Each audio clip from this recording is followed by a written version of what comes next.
went and got a haircut this morning because you had a few grey hairs there. Did you feel like you had that at quarter time, that there were a few worries there at quarter time? Somewhat, yeah. I thought, we had to sort of take a little while to get our game going on the scoreboard, but there was parts of the quarter we really liked, and most of those goals early were from stoppage, so we had to tidy that up.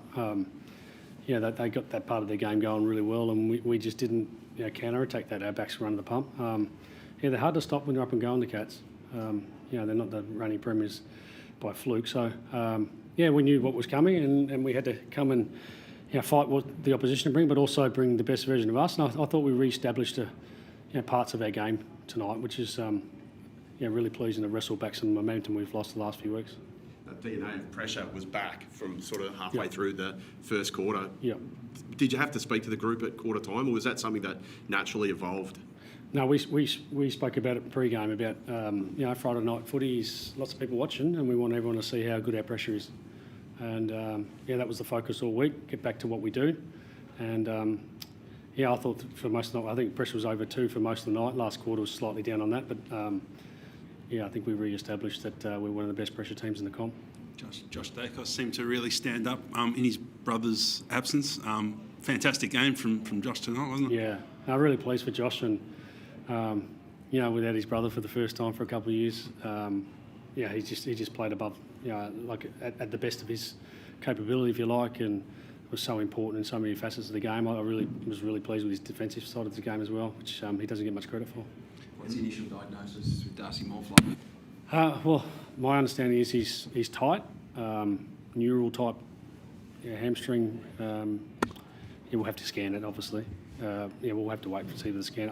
My understanding is it's not major, but we'll wait and see. Are you worried we might have seen him for the final time in the home and away season? No. My understanding is it's not. That shouldn't be a concern. But again, we've got to wait to scans show all the, or what the damage is or what's there, and we'll have to wait and see. Have you managed to have a chat with him? Is he feeling all right? Yeah, no, he's fine. He goes, I think I'm fine. Again, until you really know, you don't know. But our instruction was that it's a tight hamstring and quite neural that wouldn't release. So we'll see what comes. How gutsy a win is that, considering more goes off and you had some pretty sore bodies out there as well? Yeah, I'm really pleased with the effort. Like after quarter time, I thought we really played our version and our brand as for most of the part of the night. You get to see how damaging our ball movement can be when we get our pressure right and our other parts of our game. We're still not finished. We're in work in progress, and we thought they scored too many easy goals at times, so we need to get to work on that. But from where we come tonight and where we started from to where we are now, I think we've steered the ship somewhat. And Moore's sub obviously led to an early injection from Ginnivan, and he was quite good, wasn't he? 3 goal assists, I think, and just had a real presence in the forward line, wasn't he? Yeah. No, we're really pleased for Jack. I made mention of him post-game around being hungry and waiting for chances. You're sitting in the slips for 90 overs and just wait for that nick to come and then make sure you grab it. And I thought tonight he certainly showed everyone that his best is well and truly in our team.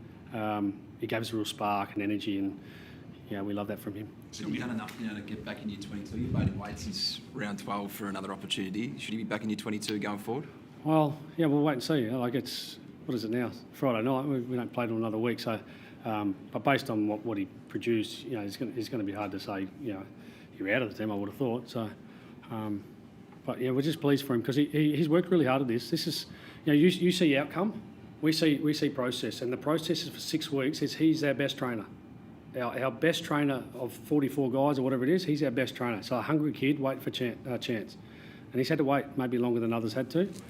I thought if we picked him before tonight, we were picking him on last year's form, and I think the last few weeks in particular, he's produced levels of footy that warrant a selection tonight.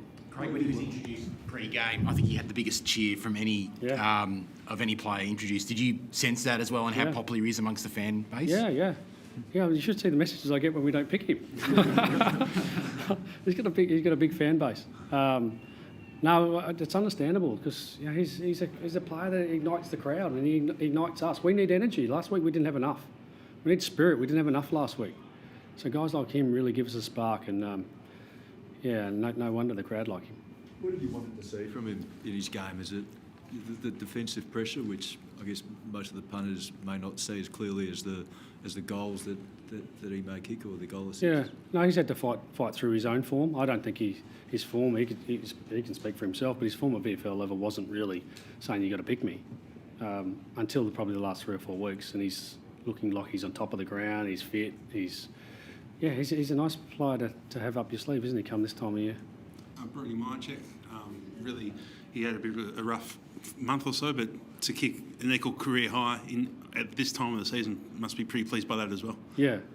Yeah, like Check is probably a reflection of us the last couple of weeks. He's just been a bit down on what he's produced. He was been our leading goal kicker for most of the year, and like all of us, we've sort of just been a bit down. And he's been working hard at his game to make amends. And tonight, he didn't want to sort of get too carried away with it, but I was rapt with his performance. He gives us a real presence down there. He's important to us too, isn't he? Fly, can you take us through the last 6 days with Nathan Murphy? Because we sat in here last week and we thought his home and away season was over, and he gets up, and especially with Darcy Moore going down, he becomes really important tonight. Oh, so critical. Yeah, I honestly had thought he wasn't going to play for 2 to 3 weeks on Sunday, and you go to the VFL looking for, what ifs and maybes, and then I roll into work Monday, and the doc comes up and he goes, "I think Murph might be right." And I said, "Oh, you're joking, aren't you?" And no, he's presented really well.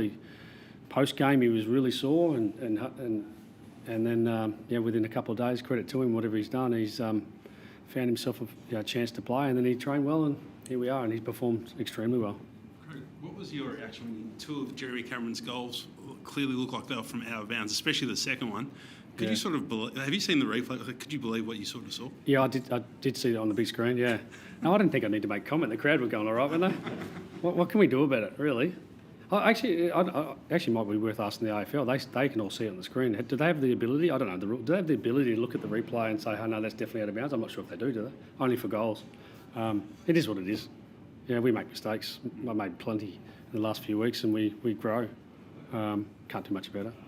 We had strong reactions last week after the loss to Hawthorn with the team's form, the injury to Nick Dacos, and suddenly some talk that maybe your premiership tilt's in trouble. I mean, how much of that did you think was real, and how much of that was kind of just a bit of hysteria? Yeah, that is a great question, because being able to, for our players and me in particular, being able to work through what's real and what's not is difficult. Yeah, but so you just get straight to work on the things that you pride yourself on, like around our pressure and our spirit, and that really stood out at both levels, AFL and VFL. So we thought that was real. So we've got to get to work on that. And the other stuff, the noise, whatever, you can't really control that. We just live in this space of like, okay, we need to get to work on that. That part of our games can drive other parts of it, but it's difficult. What's real, what's not real? That's a challenge for us coaches to make sure the players see the facts. Jeremy, how part of the best forward mix now going forward? Well, I'm not sure what happens with Darcy, so we'll have to weigh that up. Whether we need him down back, I'm not sure. He's a nice weapon to have, isn't he? We can move him forward and back. And the Billy Frampton, I thought it was huge for us tonight to have to come in, and has been out of the team for a number of weeks and then save goals late. And I know Cameron kicked quite a few goals, but it's probably more about the bigger picture for us. Challenges keep coming with the Lions. It's going to be a massive game, Marvel. How confident are you? You obviously played them earlier this year and probably learned a bit as well. Yeah, well, I've always lived in the moment and say we're going to have deep wins, and there's plenty of time to talk about Brisbane, so we'll just nestle in this one for a bit longer. Noble and De Goey look like they copped a few knocks. How'd they pull up? Yeah, Nobes rolled his ankle slightly, and then he went off and got some treatment and was able to just get through the game. So I would assume he might be a little bit of a watch early in the week and see how he's progressing with that. And who was the other one, sorry? De Goey looked like he copped a bit of a knock. Yeah, he's got a little knock as well. So this time of year we're all getting plenty of knocks, including the coaches. Thanks, guys.